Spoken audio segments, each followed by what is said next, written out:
Alright.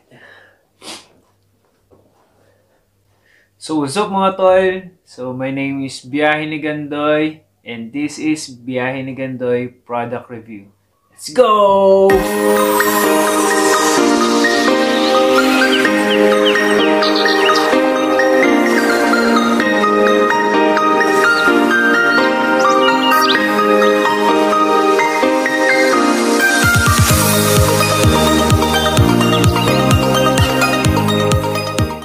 Itong segment na to, itong content na to is all about product review. Alam nyo naman sa daily commute natin, sa pang-araw-araw nating pagbabike, daily commuter. Punta ka sa trabaho, punta ka sa school, mamalengke ka, punta ka ng grocery, punta ka sa kaibigan, mag-overnight ka sa kaibigan, punta ka sa mag-anak mo. So kahit saan, nagkakaroon tayo ng problema sa pag-iwan natin ng bike. So, marami talaga dyan mga oportunista mga alam mo yun, hindi mapigilan yung sarili. So, syempre, nag-invest tayo sa bike. Nag-invest tayo dun sa mga bikes natin, sa mga gamit natin. And then, syempre, mahal natin yung bike natin. So, nag-invest tayo sa bike.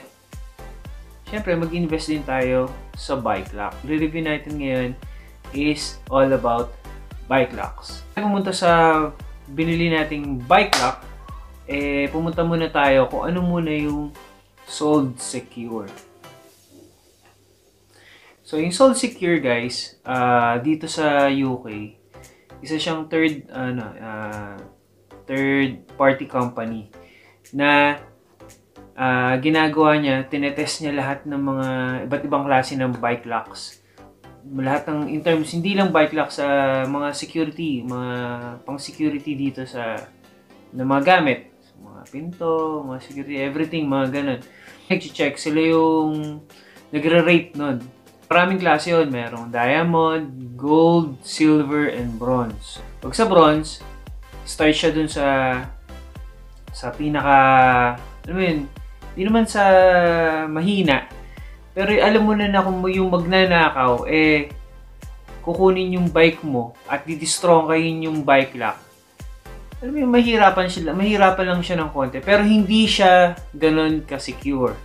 Kasi doon mag-start yung mga klase ng bike lock na yun, yung mga cable lock lang, mga ganun. Yung mga mabibili mo saan lang dyan na i-snap mo yung lock. Tapos, meron siyang konting numbers, yung mga ganun lang. Tapos, maliit lang yung kandado. Hindi siya ganun katindi yung security ng lock na yun. So, yung Sold Secure na yun, doon magpo-fall yung bronze. Tayo sa gold. Sa gold naman, nandun yung medyo pricey na talaga yung bike mo. And then, talagang yung mga bike locks talagang matitibay na yan. So, madalas, nagpo-fall na yan yung mga klase ng bike lock na D-lock. D-lock means yung parang ganito.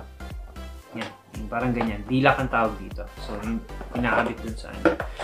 Tapos, yung diamond rating naman. So, diamond rating nilabas to mga year 2020, 2021. Nilabas nila yung, dati kasi hanggang gold lang hanggang gold secure lang yung rating sa Sold Secure, hanggang gold lang siya. Ngayon naglabas sila ng diamond rating na. So yung diamond rating, yun yung pinaka highest ng rating na security sa lahat ng mga klase ng bike locks. So, meron tayo 4 guys. So diamond, gold, silver, tsaka bronze. Anyway, yun. Kanina nagpunta tayo nag-prepare tayo, nag-search tayo kung saan ba makakabili ng mga mura, mga affordable, na yet reliable na mga bike locks. So, nag-isip ako, meron sa Halfords, meron sa Leisure Bikes, kasi yun yung medyo malapit dito ayoko nang pumunta ng town kasi medyo malayo. Yung Halford, malapit lang, mga via dun sa Google Map, nasa 10 minutes 10 minutes to 12 minutes bike lang siya. So nagpunta ako doon. Gamit ko yung bike, prepare ako, ganyan. So dala ko yung bag ko, And, gamit natin yung bike. So, punta tayo doon. Lapit lang kasi ang daan lang dito lang eh. So, may mga corner-corner lang dyan, ikot dito. Siguro, malapit lang. Downhill naman. Pag downhill ko, pag kanan ko, yun, pa York Road na. So, sa Halfords, nasa Halfords na ako, check ako ng mga bikes, ay, ng mga bike lock. Ang daming klase. Nandun yung e-boost, nandun yung e-boost bike lock, mga deluxe na e-boost, tapos nandun din yung kryptonite na mga deluxe. So, yung dalawang yun kasi, yung kryptonite tsaka yung e-boost, isa sa mga branded na bike locks talaga na parati siyang nandun sa top 5 bike locks, top 5 na top 10 na matitibay na mga deluxe sa bike locks, and yung mga sold secure niya na rating nasa gold na din. So, talaga matitibay siya. Kaso, syempre, yung price niya, dahil branded siya, hindi ganun ka-affordable. Medyo pricey siya ng konti. Nagre-range siya around 80 pounds, 80 to 100 pounds.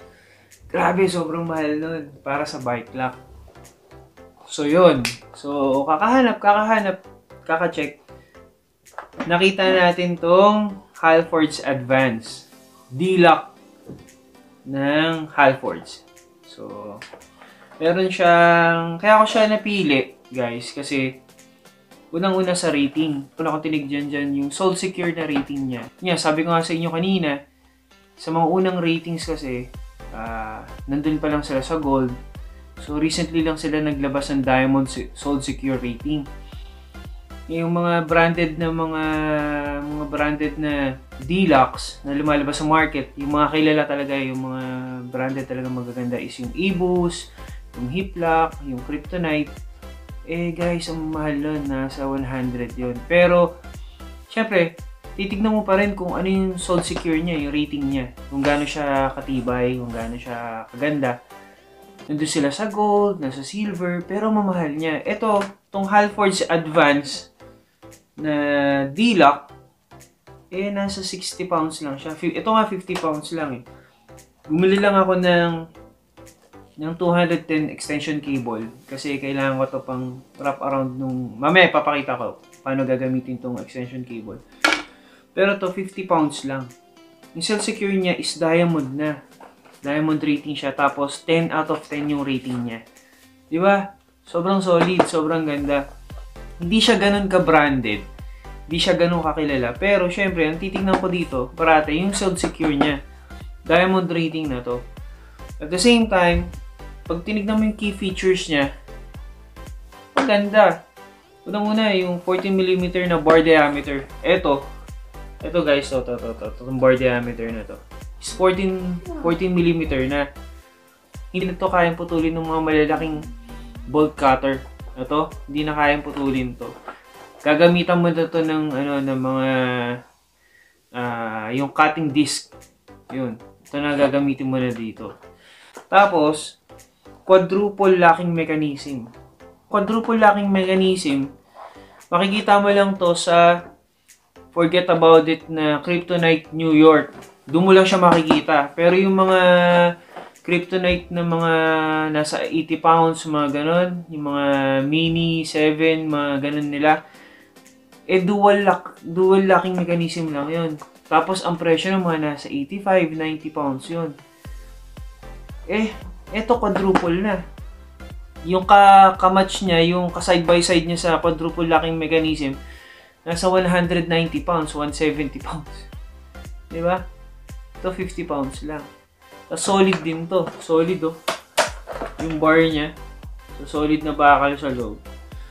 Tapos, meron siyang anti-pick. Kasi ito, pinipick yan eh. Pinipick nila. Anti-pick kasi meron siyang saraduhan sa ilalim. Ayun oh.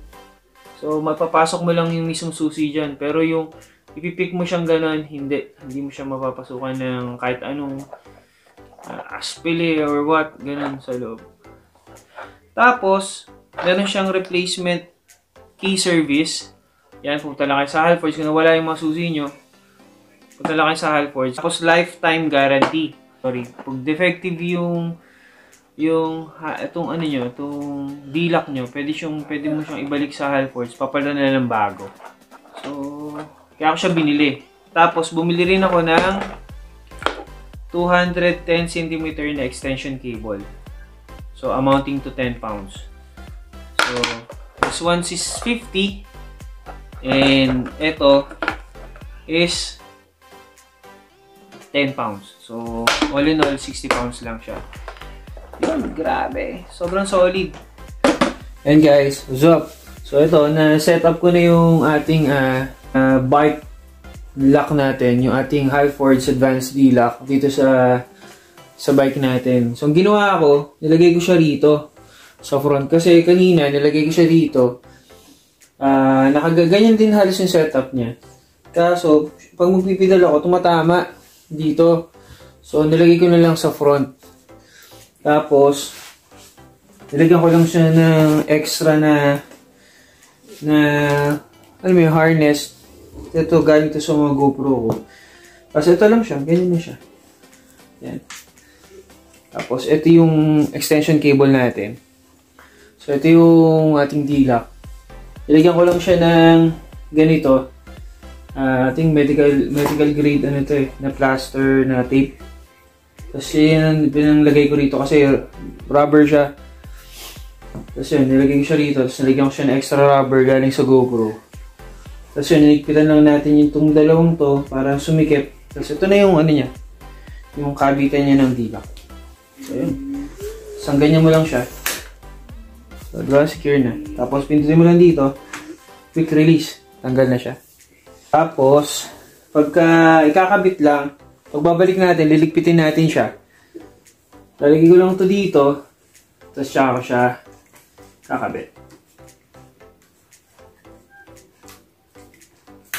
Yung. So, ayan. Ano na siya? So, secure na siya. Secure na yung ating cable. Secure pa yung ating D-lock. Alright. So, ayun lang.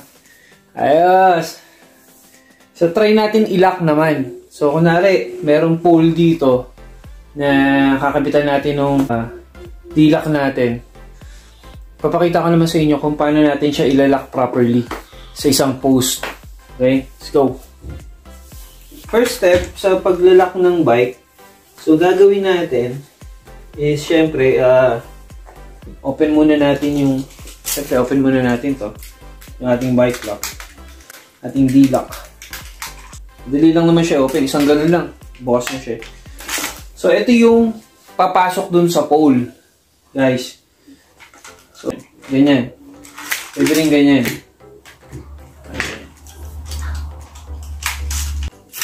Yan yung poste. Nakalock na siya. Tapos, ang silbi na itong extension cable, ito yung magsisilbi na cable mo sa tires. Kasi, pwede na lang nakawin pa rin yung gulong mo eh. Kasi, medyo mahal din yan. Yung need, kailangan, gulong mo lang. So, kaya, importante ito extension cable. Kasi, pwede mo siyang i-wrap around dyan. Tapos, ito yung pasok mo to dito.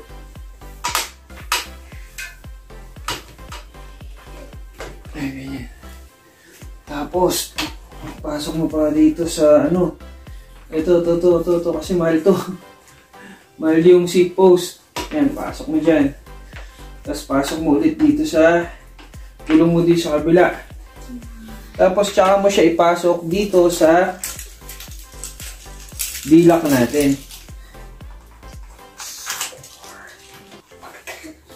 Yan. Tsaka, pasok mo siya dito sa D-lock natin. Diba? So, ito yung nakapasok dun sa pole. Tapos, ito yung mga extension cables natin. So, diba? Sobrang secure na nung bike.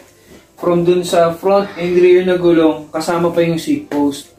So, kasi naka-dropper post tayo. Medyo mahal din yung dropper post. Yun. Tapos, if you want extra security dun sa bike mo, kasi, syempre, kung mga magnanakaw na yan, ang ano sa kanila, yung oras eh. Kung paano nila mabilisan mananakaw yung bike mo or yung motorcycle mo, yung motor mo.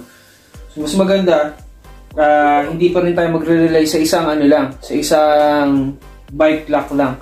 So bumili ka pa ng mga kahit dalawa pa o kaya isa.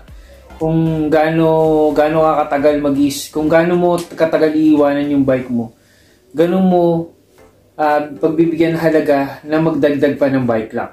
So, kunwari, dalawang ganito pa, dalawang pang D-lock. Lagay mo dito yung isang D-lock pa, lagay mo pa dito isang D-lock. Ano mga ganun. Yung oras nung magnanakaw, sabihin niya na lang, ay, huwag ko na nga lang nakawin. Kasi, nahihirapan ako. Parang ganun lang. Maraming salamat sa mga nanood at mga patuloy yung sumusuporta sa channel ko. And sa Halfords Advance, Halfords, thank you so much dito sa D-lock na nabili ko. So, sana maganda yung pagkaka-review natin. Maganda rin yung performance nung ating D-lock. And then, yun lang guys. Maraming salamat. Like, share, subscribe. This is Biyahe na Gandoy Product Review. Cheers guys. See you soon.